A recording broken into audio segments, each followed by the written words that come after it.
दीनदयाल श्रीवास्तव आप सभी का अपने YouTube चैनल में स्वागत करता हूं। आज मैं आपको प्रश्नावली 6.1 मैथ फर्स्ट की अवकलज के अनुप्रयोग पढ़ाने जा रहा हूं। इसके सवाल बोर्ड पेपर में बहुत ही अच्छे आते हैं और जो कोविड-19 के अंतर्गत सिलेबस को कम किया गया है इसके आधारित प्रश्नावली आते हैं और इसके ध्यान से देखिए। इम्पोर्टेंट सवाल है जो कि बोर्ड में बहुत ही पूछे जाते हैं। क्वेश्चन नंबर पहला है,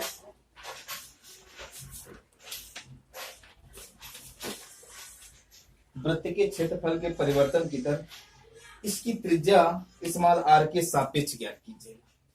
अर्थात नंबर एक का ए नंबर है, उस पर दिया गया है आर बराबर 3 सेंटीमीटर दिया गया है। अब आप जानते हैं जो वृत्त का क्षेत्रफल हम मान लो उसे ए से प्रदर्शित, वृत्त का क्षेत्रफल होता है पाई आर स्क्वायर। अब इसका किसके सापेक्ष, उसने कहा आर के सापेक्ष पूछ रहा है, तो आर के सापेक्ष इसका अवकलन करेंगे D by D R. A pi को बाहर कर दिया, D by D R R square.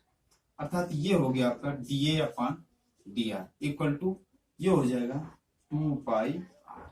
यहाँ पर आर बराबर 3 दिया गया है, अर्थात D A upon D R equal to 2 pi R की वैल्यू 3 सेंटीमीटर। अर्थात ये हो गया D A upon D R equal to 6 pi. अब ये आपका क्षेत्रफल, यहाँ पर मीटर स्क्वायर, यहाँ पर आर ये भी सेंटीमीटर स्क्वायर बटे सेंटीमीटर, इस तरीके से ये बन जाएगा। इसका मात्रक ये आपका आया क्षेत्रफल। अब इस पे दिया गया है R equal to B number पे दिया गया है आर इक्वल टू 4 सेंटीमीटर दिया गया है। अब पूछ रहा है कि इस पर भी वही पूछ रहा है कि इसका कितना आएगा, तो यहां पर आप निकालेंगे इसका, फिर इसी से ए बराबर होता है पाई आर स्क्वायर, आर के सापेक्ष अवकलन, तो D A upon D R equal to इसका अवकलन करेंगे तो 2 पाई आर आ जाएगा। अर्थात D A upon D R equal to 2 pi R की वैल्यू यहाँ पे 4 दिया गया, रख दिया। सो आया D A upon D R equal to 8 pi. इसका ये आ गया इस तरीके से। दर किसी जैसे दर पूछ रहा हो जिसके सापेक्ष पूछ रहा हो तो उसको रख दो। वैसे भी यदि किसी राशि में समय का भाग दे दिया जाता है वो दर बन जाती है। यहाँ पे आर के सापेक्ष पूछा था तो हमने आर का भाग दिया था, डी आर कर दिया। क्वेश्चन नंबर 2, सेंटीमीटर क्यूब प्रति सेकेंड। अर्थात आप समझ रहे हैं ये समय, इस दूरी है ये, अर्थात ये डीपी अपॉन dt दिया गया है क्योंकि सेकंड पे दिया गया है, क्योंकि इसका मात्रक का आयतन का क्यूब होता है, समय का मात्रक सेकंड, इस तरीके से ये हमें दिया गया है। और पूछ रहा है पृष्ठ क्षेत्रफल किस दर से बढ़ रहा है जबकि इसके किनारे की लंबाई 12 सेंटीमीटर। किनारे मतलब भुजा, अर्थात भुजा दी गई है 12 सेंटीमीटर। उसने पूछा करा पृष्ठ का क्षेत्रफल।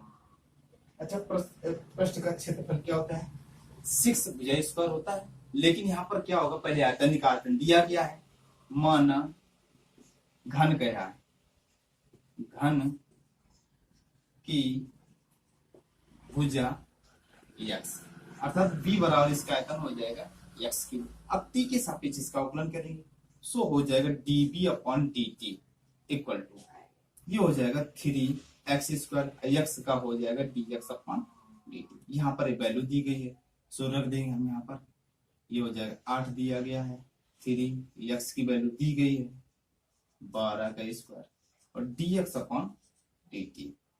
अर्थात ये हो जाएगा 8 बटे 3 बोलते 12 गुणे 12 बराबर dx अपॉन dt।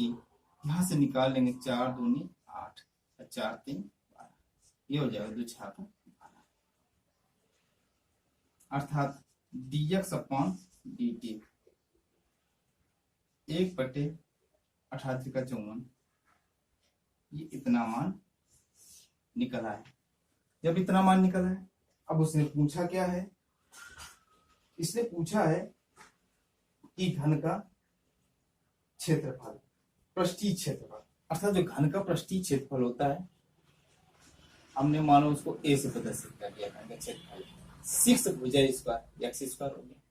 अब इसका हम t के सापेक्ष किस दर से कह रहा है, तो d upon D T A बराबर 6 को छोड़ दिया D by D t x square, अर्थात ये बन जाएगा D A upon D T equal to 6 into 2 x, x का हो जाएगा डी एक्स अपॉन, सो हो जाएगा D A upon D T equal to ये हो गया 12, एक्स की वैल्यू हमें रखी पहले से 12 हो गई, D x upon D T की वैल्यू कितनी है 1/54 D x upon D T की, सो हो जाएगा D A upon D T. अब यहां से 6 दूनी 12 54, अब यहां से कितना हो जाएगा, अब ये कटेगा 3 चौको 12 3 तरका 9, अर्थात 4 दूनी 8, 8/3 क्या बनेगा सेंटीमीटर स्क्वायर बटे सेकेंड, ये आपका आंसर होगा। इस दर से कह रहा है कि किस दर से बढ़ रहा है, किस दर से बढ़ रहा है, आप लिख देंगे कि 8/3 सेंटीमीटर स्क्वायर पर सेकेंड की दर से बढ़ रहा है। क्वेश्चन नंबर 3 था, ये दिया गया है D R upon D T 3 centimetre प्रति सेकेंड, क्योंकि D R upon D T और 3 सेंटीमीटर प्रति सेकेंड की दर से बढ़ रही है। ज्ञात कीजिए वृत्त का क्षेत्रफल किस दर से बढ़ रहा है, जबकि त्रिज्या अर्थात आर बराबर दिया गया है 10 सेंटीमीटर, अगर क्षेत्रफल किस दर से बढ़ रहा है, माना क्षेत्रफल ए है, तो आप जानते हैं कि वृत्त दिया गया है, तो वृत्त का क्षेत्रफल क्या होता है, वृत्त का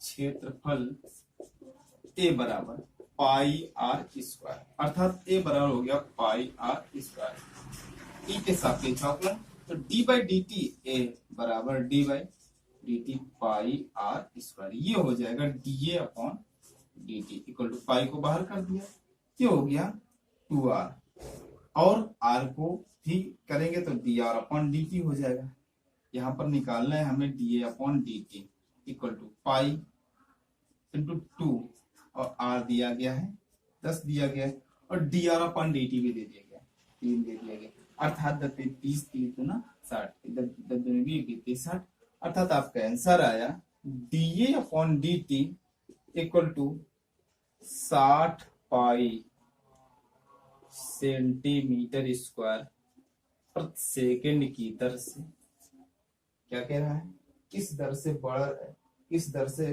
बढ़ रहा है, तो आप लिख सकते हैं 60 पाई सेंटीमीटर स्क्वायर प्रति सेकेंड की दर से बढ़ रहा है।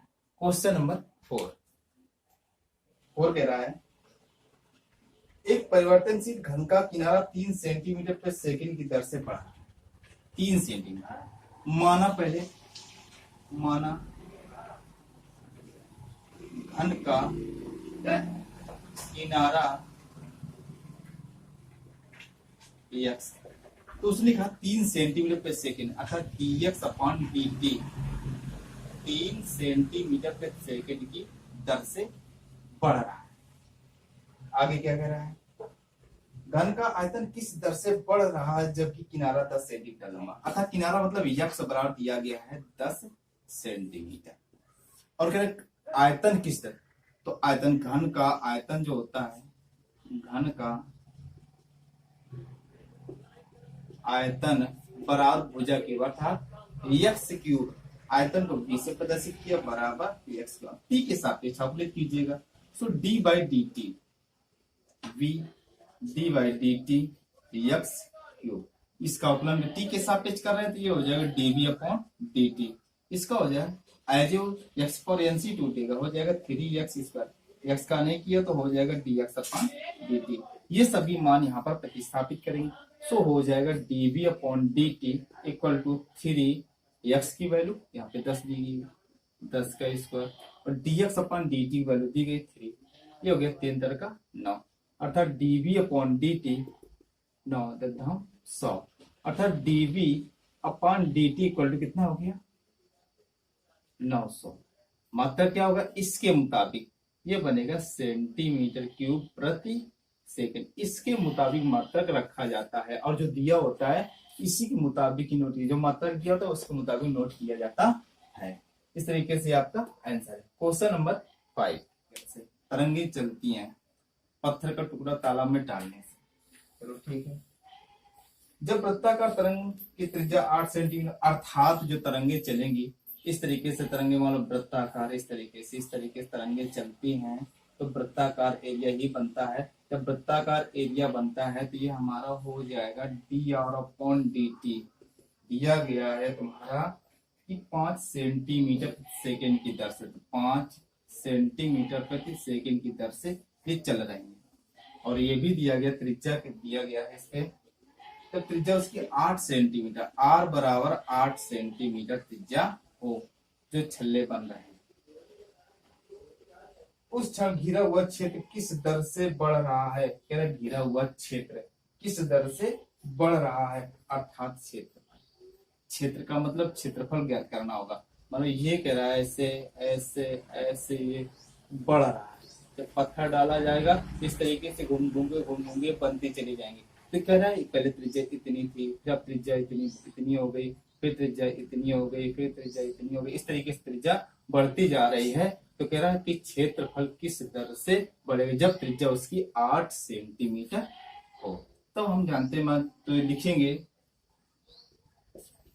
वृत्त का क्षेत्रफल। वृत्त का क्षेत्रफल होता है पाई आर स्क्वायर, अर्थात ए बराबर पाई आर स्क्वायर।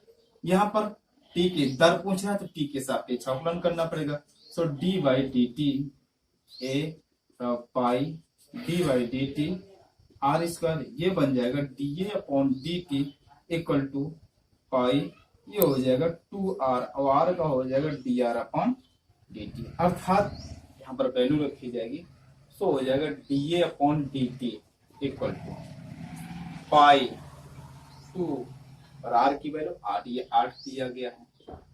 यहाँ पर कितना दे D are upon D T दिया गया है, तो D A upon D T, ये 8 पंचे 40 दूना 80, अर्थात 80 पाई मात्रक सेंटीमीटर स्क्वायर तक इसके दर से क्षेत्रफल बढ़ता जाएगा। ये आपका आंसर है। वीडियो जैसा लगे आप कमेंट करके जरूर बताएं। जिन लोगों ने अभी मेरे चैनल सब्सक्राइब नहीं किया वो जल्द से जल्द चैनल को सब्सक्राइब कर लें, जिससे उनको लेटेस्ट वीडियो मिलती रहे। इससे कोविड-19 के अंतर्गत आप घर पे रहें, सुरक्षित रहें, और बाकी वीडियो आपको नेक्स्ट टाइम मिलेंगे।